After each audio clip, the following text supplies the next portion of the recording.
I gotta say, the solidarity I've seen all across the political aisle ever since Brian Thompson slipped and fell on some bullets has really surprised me. I thought for sure by now right-wing media would have found some way to make this yet another dividing issue, but they haven't, not for lack of trying though. Ben Shapiro has made multiple videos at this point running to bat for Brian Thompson and trying to make this a left versus right issue in the sense that it's only these crazy, bloodthirsty lefties who are celebrating Brian Thompson getting shot. And then you go into the comments under the video and you see all of these people with thousands of upvotes saying essentially, I'm a conservative and even I don't feel sorry for Brian Thompson. There's also Matt Walsh who tweeted this: the left is outright praising the first-degree murder of a health insurance CEO because he's a white male. If he was the CEO of the same company but was a black woman, you wouldn't be seeing any of the gloating and celebration. I hope everyone understands this basic point. He's actually trying to turn this into a culture war issue.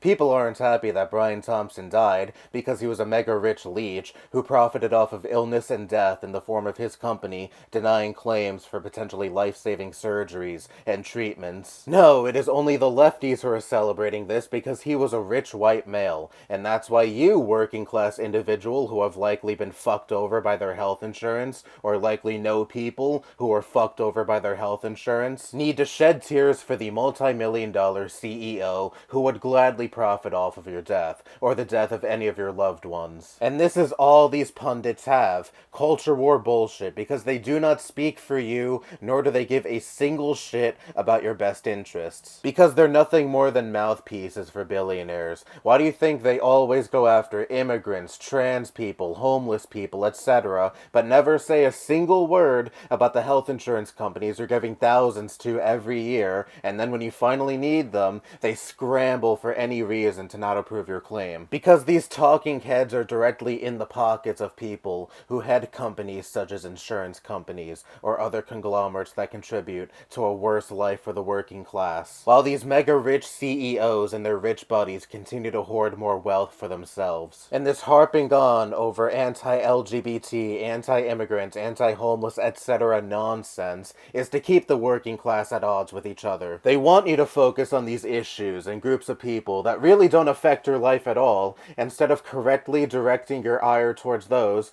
who actually contribute to the worsening quality of your life. It should be clearer now more than ever that these figureheads serve no other purpose besides dividing this country more and more. And obviously it's worked for a long time. It's easier to get people to hop on board the anti-trans train because I guarantee you, the average conservative who watches shitheads like Ben Shapiro and Matt Walsh have never interacted with a trans person. So it's simple to make a boogeyman out of a group of people who don't even make up like 2% of this country's population and tell people that they want to go into bathrooms that correlate with the gender they identify as rather than what they were assigned at birth, so they can peep on you, your kids, and they also want to groom your kids and indoctrinate them with the trans agenda, quote unquote, and forcibly make your kid trans and chop their genitalia off. But it's not so easy to get your average working class individual to rally behind their health insurance company. Because unlike trans people, health insurance companies are something that most people in this country have to fucking deal with, and most people are well aware of how predatory these companies are. You can't exactly paint a pretty picture when your average citizen has a horror story regarding their health insurance, or know a person or multiple people who have horror stories regarding their health insurance. You can't do the inverse of what you routinely do with marginalized groups of people. In this instance, people know exactly what you're talking about and know exactly how full of shit you are. And this ties back to how full of shit Trump and all of these talking heads are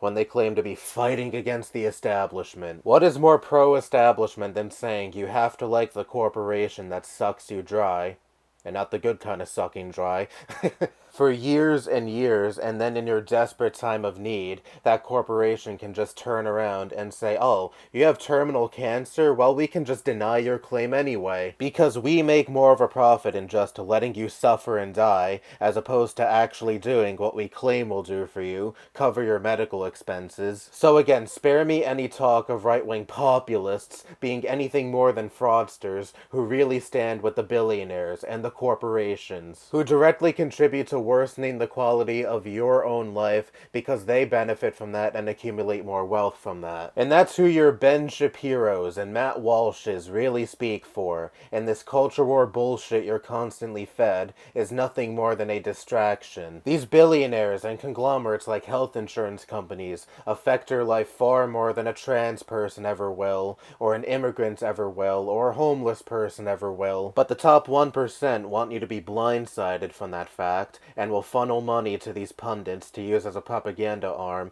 to keep you blindsided from that fact. We are currently witnessing unprecedented class consciousness in this country. Will it maintain? I hope so. I hope some bullshit culture war issue doesn't emerge that causes people to move on from this as if it never happened. But we shall see. We shall see. We don't know what the future holds. But thank you, Luigi, for sparking this potentially brief awakening regardless. Anyway, that's all I have to say. Bye-bye.